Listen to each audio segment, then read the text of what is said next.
आले मुहम्मद आऊज़ु बिल्लाहि मिनश शैतानिर रजीम बिस्मिल्लाहिर रहमानिर रहीम अल्हम्दुलिल्लाहिल्लज़ी हदाना लिहाज़ा वमा कुन्ना लिनहतदिया लौला अन हदानल्लाह सल्लल्लाहु अला मुहम्मद व अहलि बैतिहि तय्यबीन अत्ताहिरीन बिस्मिल्लाहिर रहमानिर रहीम कुल ला अमलिकु लिनफ्सी नफ़अन वला ज़र्रा।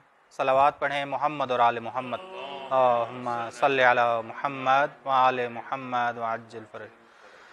जी, गुफ्तगू जारी थी हमारी तौहीद के हवाले से और हम पहुँचे थे मालिकियत खुदा के हवाले से कि खुदा की मालिकियत में खुदा का कोई शरीक नहीं।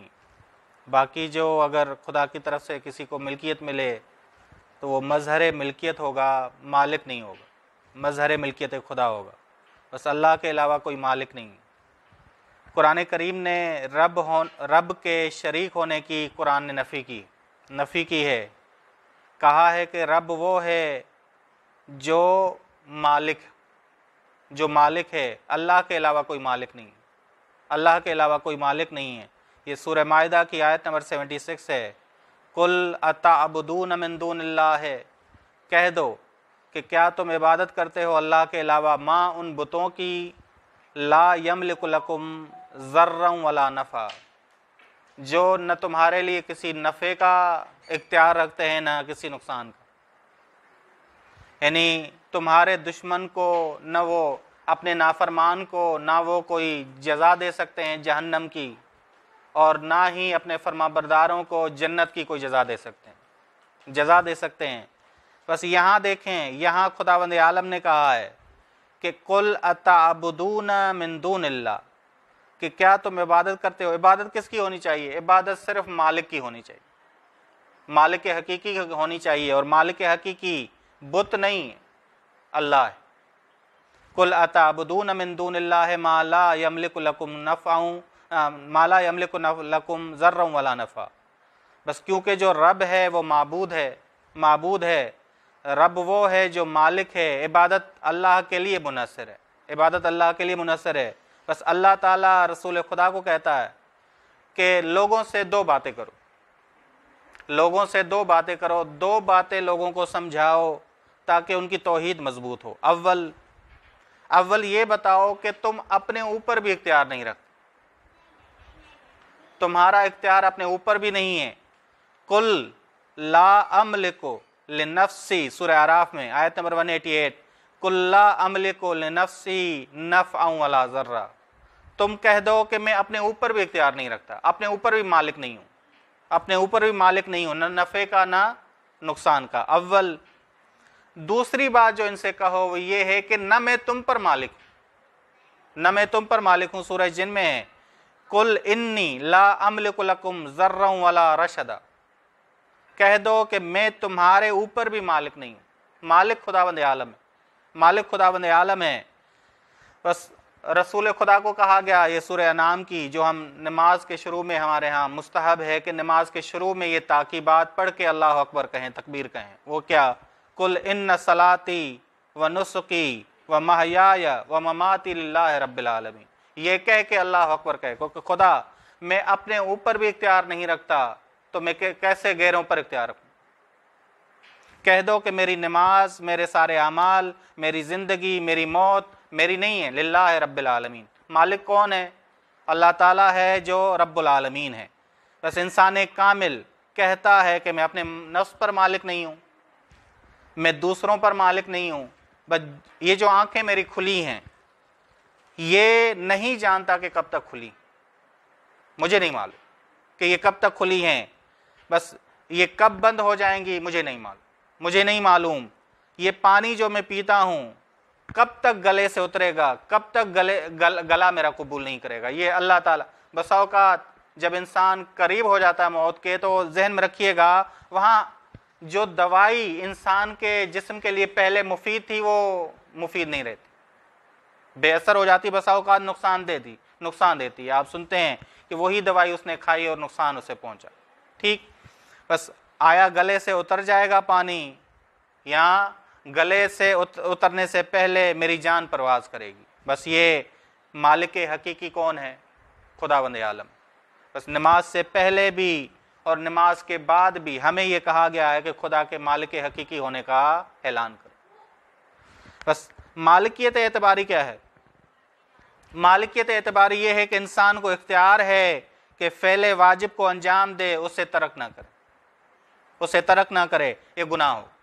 ये मालिकियत एतबारी हमें नज़र नहीं आता। हम इतने मादा परस हो चुके हैं कि ये जो हमने फ़ेल अंजाम दिया है, इसको अंजाम देने में खुदा की ही ताकत है, खुदा ने ही कुव्वत दी हुई है, खुदा की ही मालिकियत है, वगरना हमारी कहाँ मजाल के एक नेक काम हम खुदा के बगैर अंजाम दे सकें, खुदा की मालिकियत के बगैर अंजाम दे सकें। क्योंकि हम मादा परस हैं, इस वजह से हमें ये चीज़ नज़र नहीं आती। ठीक, बस बुत न खुद पर मालिक हैं न दूसरों पर मालिक। इंसान कामिल को कहा गया कि तुम भी कहो कि न मैं खुद पर मालिक हूँ न तुम्हारे ऊपर मालिक हूँ।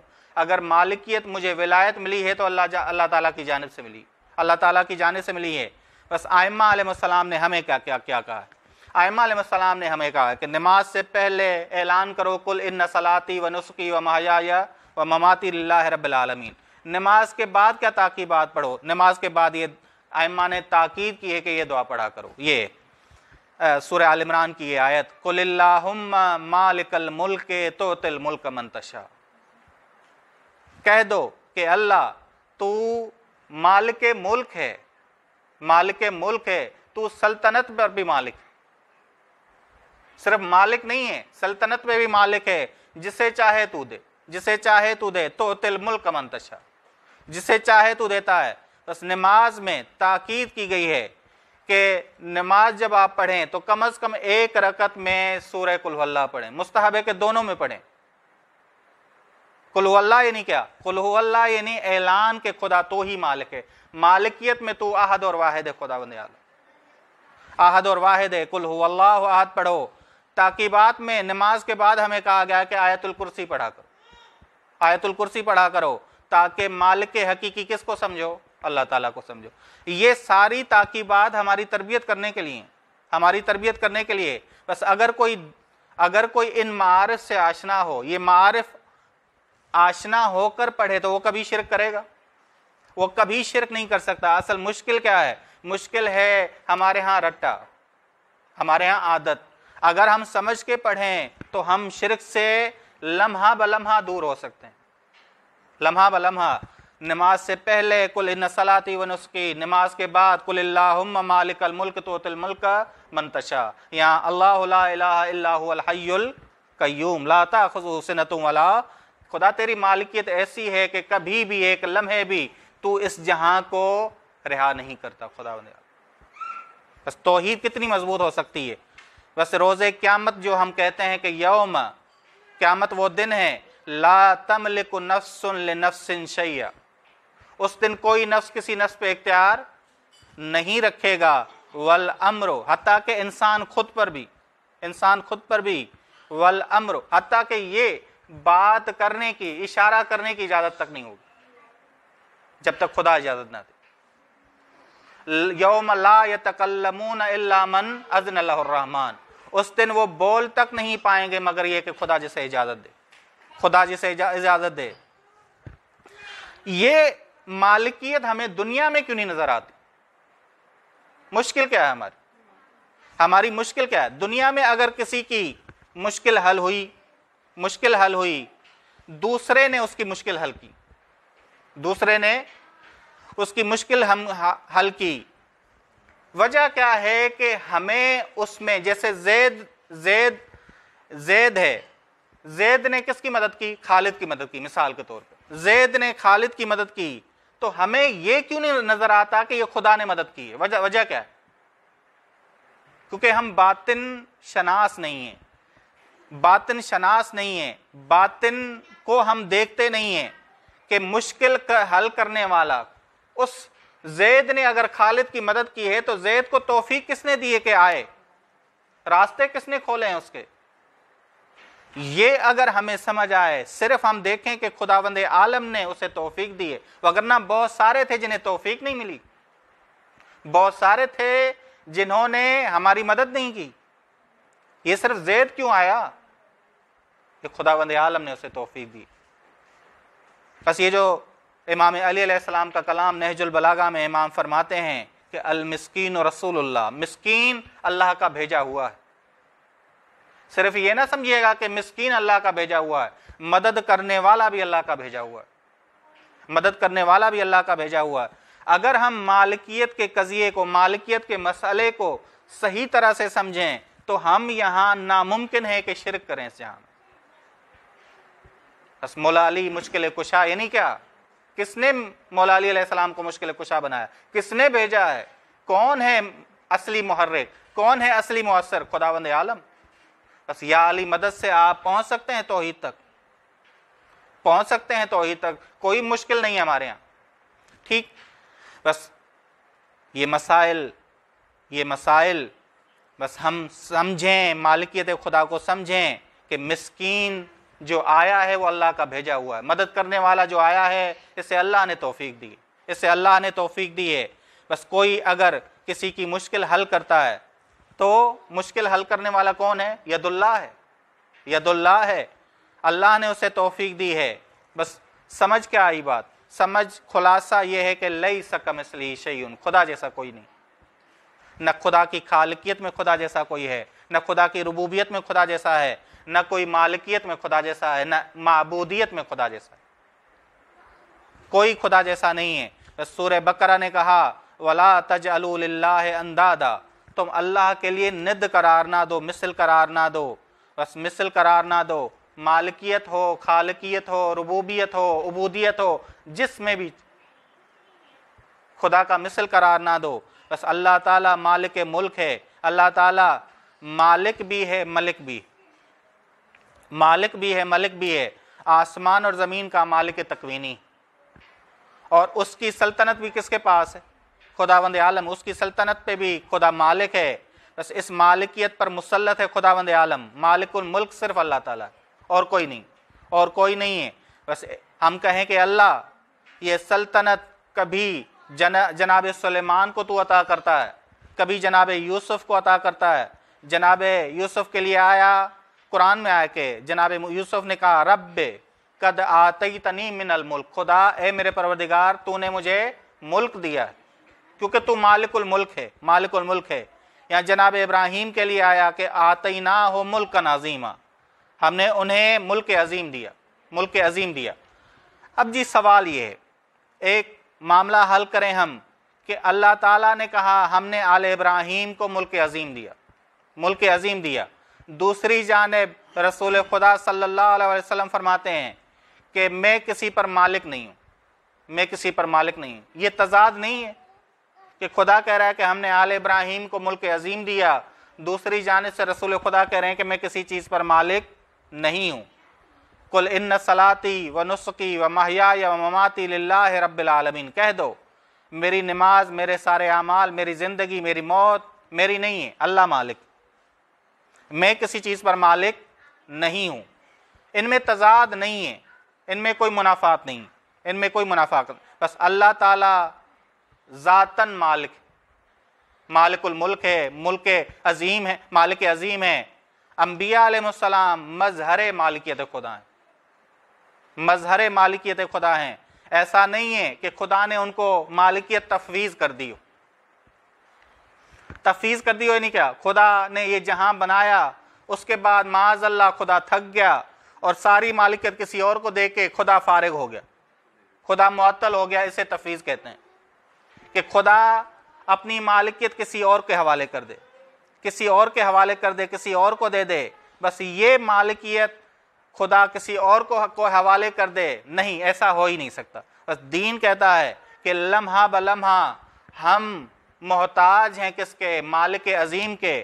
اب اگر ہم محتاج ہیں ولی خدا کے تو وہ کس وجہ سے؟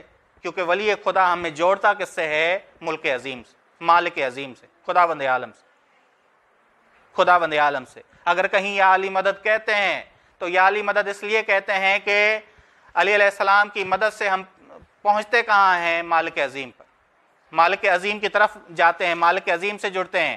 بس اللہ تعالیٰ ہی مالک عظیم ہے، اللہ، اس میں کوئی خدا کا شریک نہیں ہے، اس میں کوئی خدا کا شریک نہیں ہے، نہ خدا کا کوئی معاون ہے کہ خدا معاذ اللہ، یہ جو ہم سورہ سبا میں پڑھ کے آئے ہیں، نہ خدا خدا کے مقابلے میں کوئی مالک عظیم ہے پہلا، نہ ہی خدا کا کوئی معاون ہے، نہ کوئی خدا کا شریک ہے۔